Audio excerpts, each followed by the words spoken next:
day was the 1st of March, and when I awoke, rose, and opened my curtain, I saw the risen sun struggling through fog. Above my head, above the housetops, co-elevate almost with the clouds, I saw a solemn, orbed mass, dark blue and dim, the dome. While I looked, my inner self moved. My spirit shook its always fettered wings, half loose. I had a sudden feeling as if I, who never yet truly lived, were at last about to taste life. In that morning my soul grew as fast as Jonah's gourd. "I did well to come," I said, proceeding to dress with speed and care. "I like the spirit of this great London which I feel around me. Who but a coward would pass his whole life in hamlets, and for ever abandon his faculties to the eating rust of obscurity?" Being dressed, I went down, not travel-worn and exhausted, but tidy and refreshed. When the waiter came in with my breakfast, I managed to accost him sedately, yet cheerfully. We had 10 minutes' discourse, in the course of which we became usefully known to each other. He was a grey-haired, elderly man, and it seemed had lived in his present place 20 years. Having ascertained this, I was sure he must remember my 2 uncles, Charles and Wilmot, who 15 years ago were frequent visitors here. I mentioned their names. He recalled them perfectly, and with respect.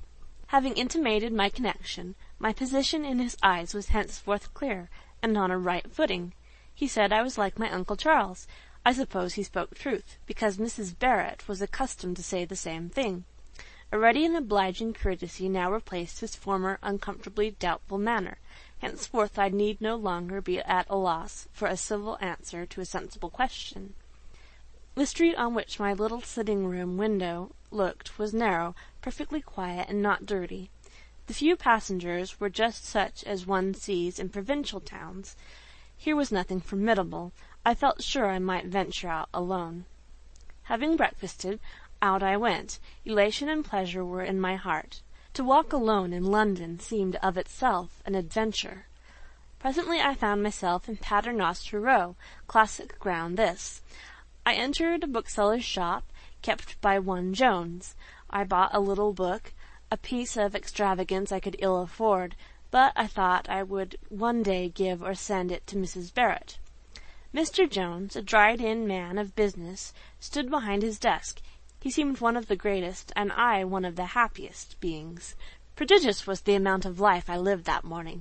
Finding myself before St. Paul's, I went in. I mounted to the Dome. I saw thence London, with its river, and its bridges, and its churches. I saw antique Westminster, and the green Temple Gardens, with sun upon them, and a glad blue sky of early spring above, and between them and it, not too dense, a cloud of haze. Descending, I went wandering whither chance might lead, in a still ecstasy of freedom and enjoyment, and I got, I know not how, I got into the heart of city life. I saw and felt London at last. I got into the Strand. I went up Cornhill. I mixed with the life passing along. I dared the perils of crossings. To do this, and to do it utterly alone, gave me, perhaps an irrational but a real pleasure. Since those days I have seen the West End, the parks, the fine squares, but I love the city far better. The city seems so much more in earnest. Its business, its rush, its roar are such serious things, sights and sounds. The city is getting its living, the West End but enjoying its pleasure. At the West End you may be amused, but in the city you are deeply excited. Faint at last and hungry, it was years since I had felt such healthy hunger, I returned about 2 o'clock to my dark, old, and quiet inn. I dined on 2 dishes. A plain joint and vegetables. Both seemed excellent. How much better than the small dainty messes Miss Marchmont's cook used to send up to my kind dead mistress and me, and to the discussion of which we could not bring half an appetite between us. Delightfully tired, I lay down on 3 chairs for an hour. The room did not boast a sofa. I slept. Then I woke and thought for 2 hours. My state of mind and all accompanying circumstances were just now such as most to favour the adoption of a new, resolute, and daring, perhaps desperate, line of action. I had nothing to lose. Unutterable loathing of a desolate existence past forbade return. If I failed in what I now designed to undertake, who save myself would suffer? If I died far away from home, I was going to say, but I had no home. From England, then, who would weep? I might suffer. I was inured to suffering. Death itself had not, I thought, those terrors for me which it has for the softly reared. I had, ere this, looked on the thought of death with a quiet eye. Prepared, then, for any consequence, I formed a project. That same evening I obtained from my friend, the waiter, information respecting the sailing of vessels for a certain continental port, Boo Marina. No time, I found, was to be lost. That very night I must take my berth. I might, indeed, have waited till the morning before going on board, but would not run the risk of being too late. "Better take your berth at once, ma'am," counselled the waiter.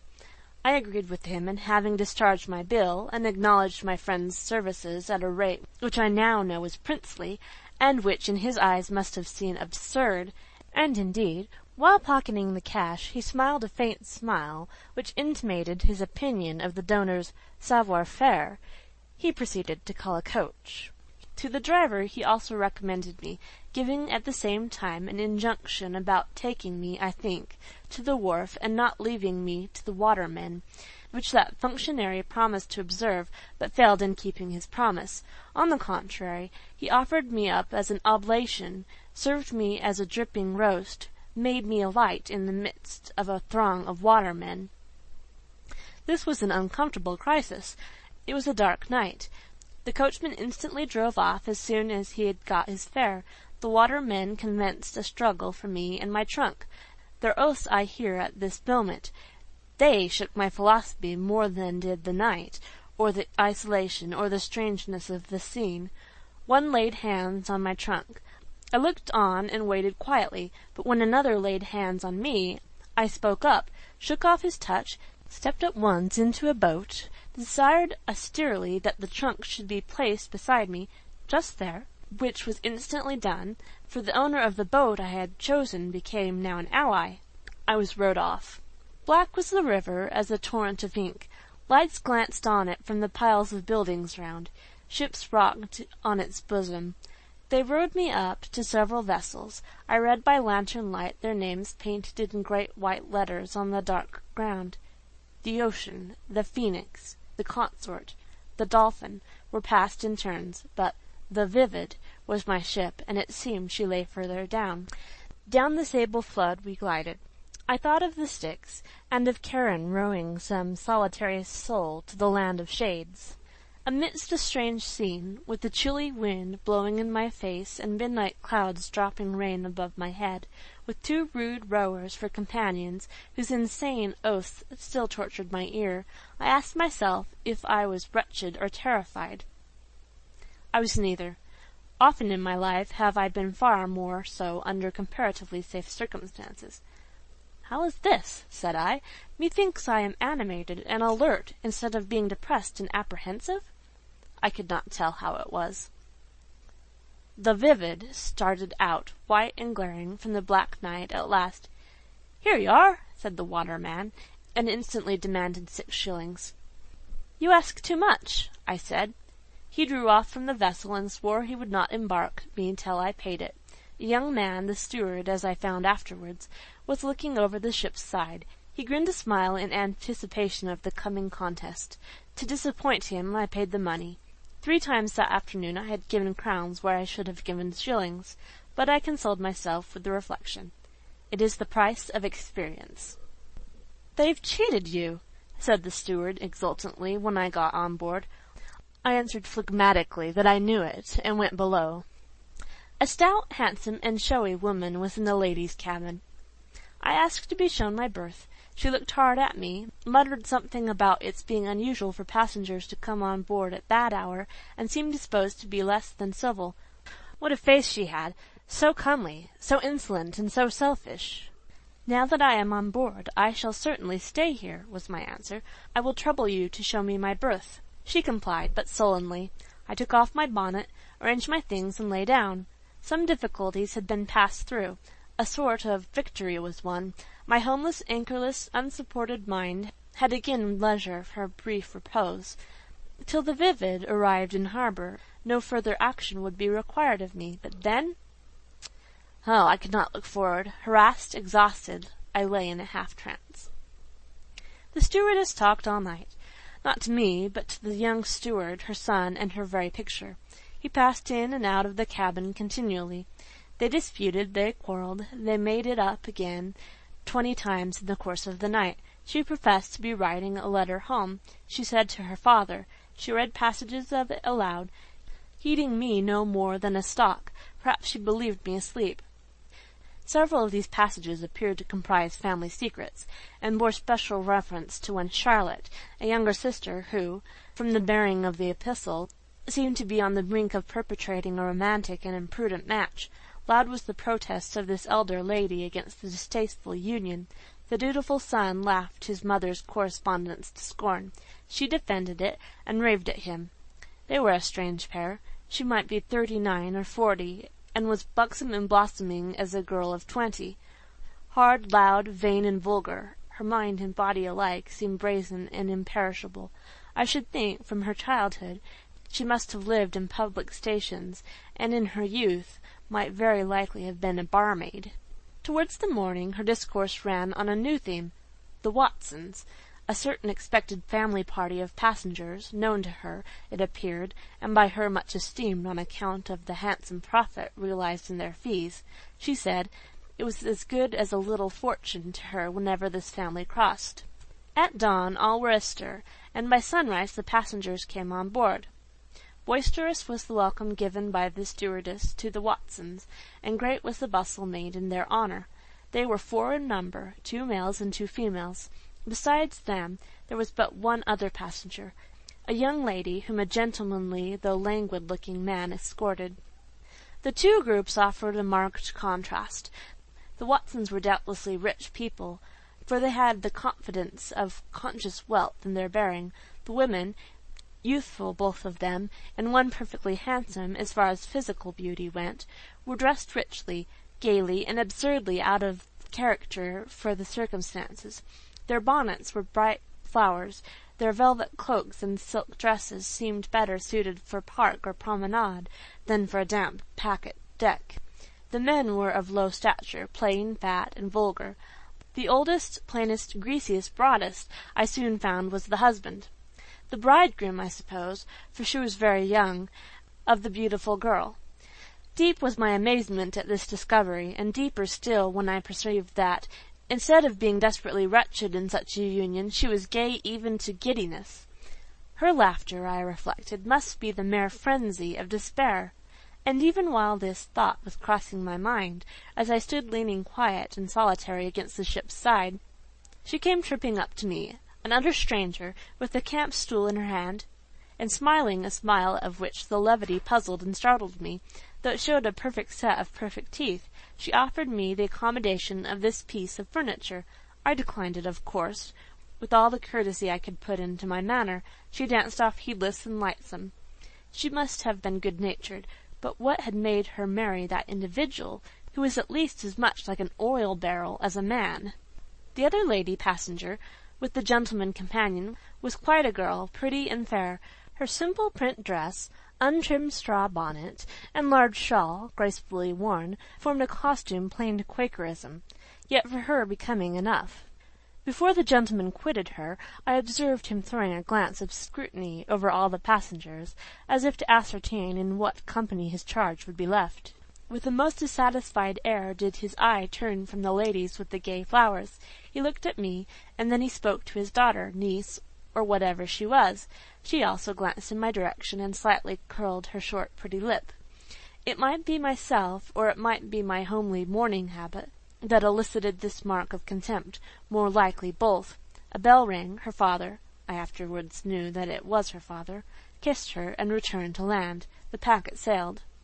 Foreigners say that it is only English girls who can thus be trusted to travel alone, and deep is their wonder at the daring confidence of English parents and guardians. As for the jeunes miss, by some their intrepidity is pronounced masculine and incontinent. Others regard them as the passive victims of an educational and theological system which wantonly dispenses with proper surveillance. Whether this particular young lady was of the sort that can the most safely be left unwatched I do not know, or rather did not then know, but it soon appeared that the dignity of solitude was not to her taste. She paced the deck once or twice backwards and forwards. She looked with a little sour air of disdain at the flaunting silks and velvets, and the bears which thereon danced attendance, and eventually she approached me. "Are you fond of a sea voyage?" was her question. I explained that my fondness for a sea voyage had yet to undergo the test of experience. I had never made one. "Oh, how charming!" cried she. "I quite envy you the novelty. First impressions, you know, are so pleasant. Now I have made so many, I quite forget the first. I am quite blasé about the sea and all that." I could not help smiling. "Why do you laugh at me?" she inquired, with a frank testiness that pleased me better than her other talk. "Because you are so young to be blasé about anything. I am 17, a little piqued. You hardly look 16. Do you like travelling alone?" "Bah, I care nothing about it. I've crossed the Channel 10 times, alone, but then I take care never to be long alone. I always make friends." "You will scarcely make many friends this voyage, I think," glancing at the Watson group, who were now laughing and making a great deal of noise on deck. "Not of those odious men and women," said she. "Such people should be steerage passengers. Are you going to school?" "No." "Where are you going?" "I have not the least idea, beyond at least the port of Bu Marina." She stared, then carelessly ran on. "I am going to school. Oh, the number of foreign schools I have been at in my life! And yet I am quite an ignoramus. I know nothing of the world, I assure you, except that I play and dance beautifully, and French and German of course I know, to speak, but I can't read or write them very well. Do you know they wanted me to translate a page of an easy German book into English the other day, and I couldn't do it? Papa was so mortified.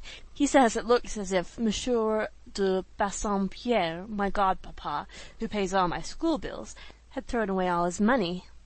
And then in matters of information, in history, geography, arithmetic, and so on, I'm quite a baby, and I write English so badly. Such spelling and grammar, they tell me. Into the bargain I have quite forgotten my religion. They call me a Protestant, you know, but really I'm not sure whether I am one or not. I don't well know the difference between Romanism and Protestantism. However, I don't in the least care for that. I was a Lutheran once at Bonn, dear Bonn, charming Bonn, where there were so many handsome students. Every nice girl in our school had an admirer. They knew our hours for walking out, and almost always passed us on the promenade. Schönes Mädchen, we used to hear them say. I was excessively happy at Bonn. "And where are you now?" I inquired.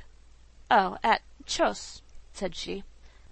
Now, Miss Ginevra Fanshawe, such was this young person's name, only substituted this word "chose" in temporary oblivion of the real name.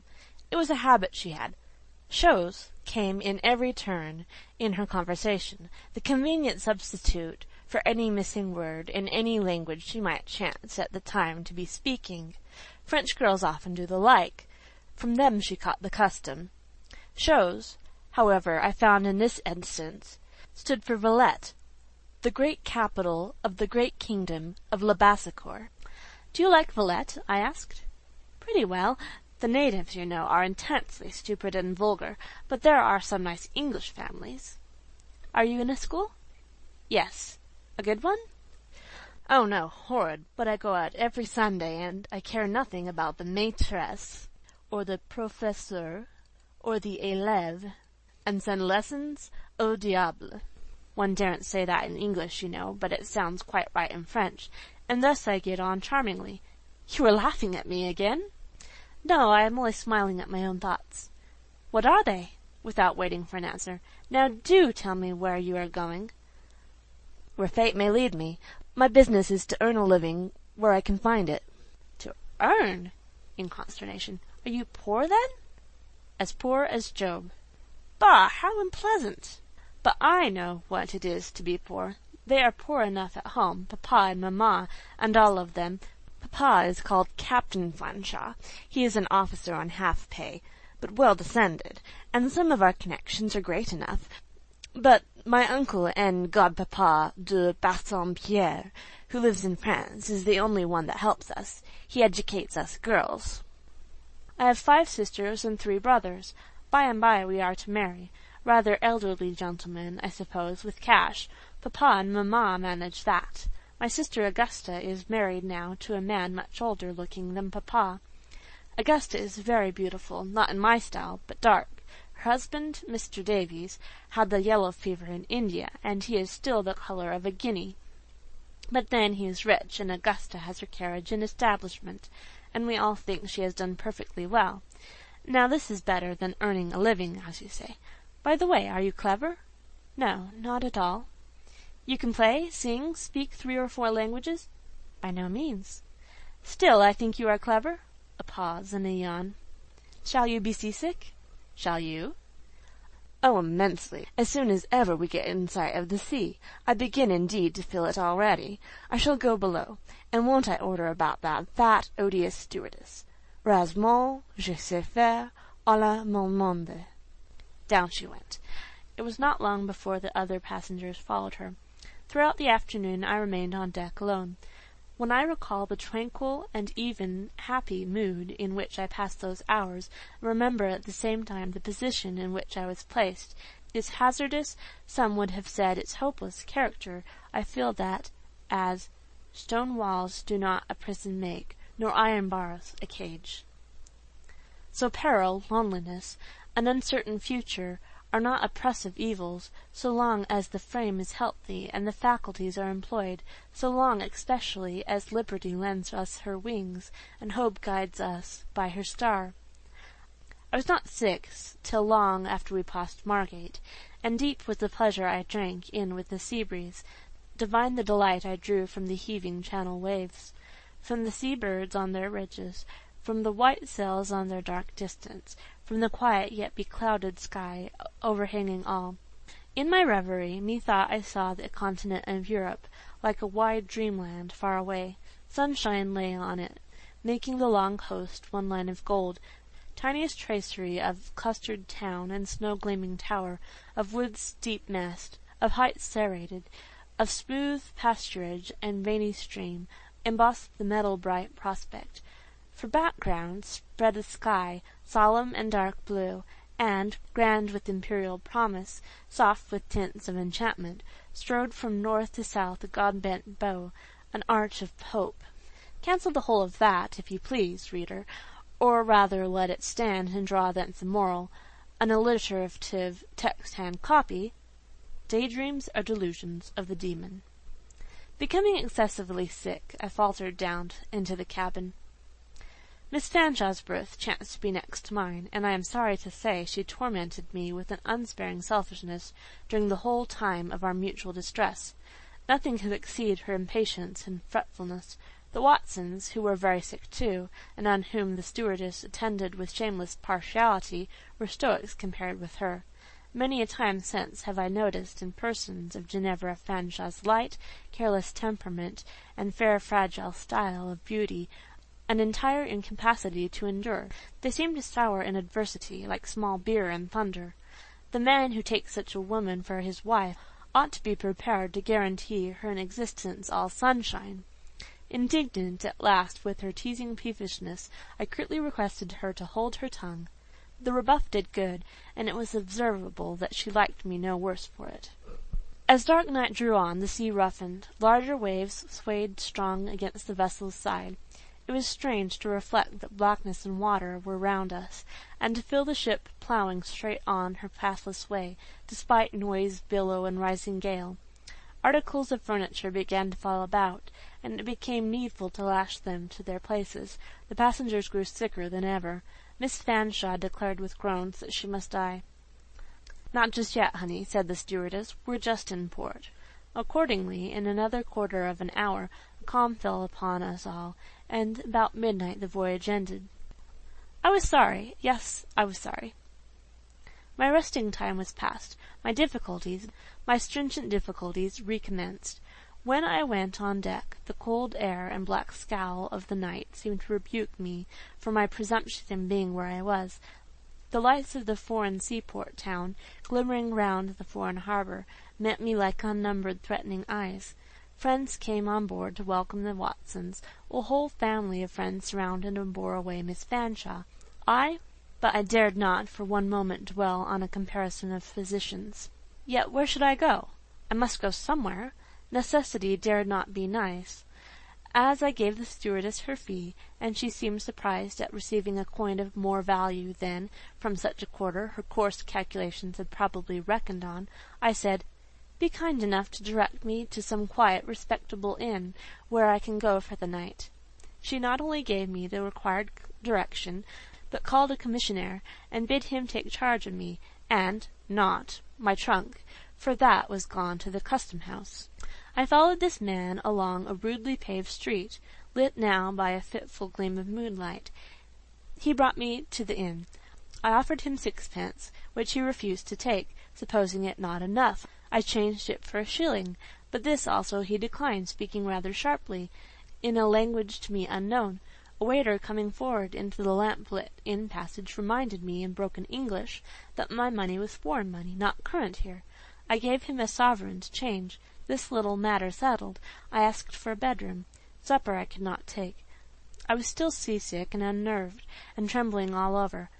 How deeply glad I was when the door of a very small chamber at length closed on me and my exhaustion.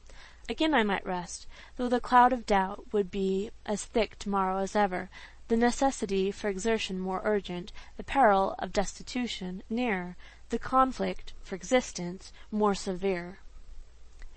End of chapter 6.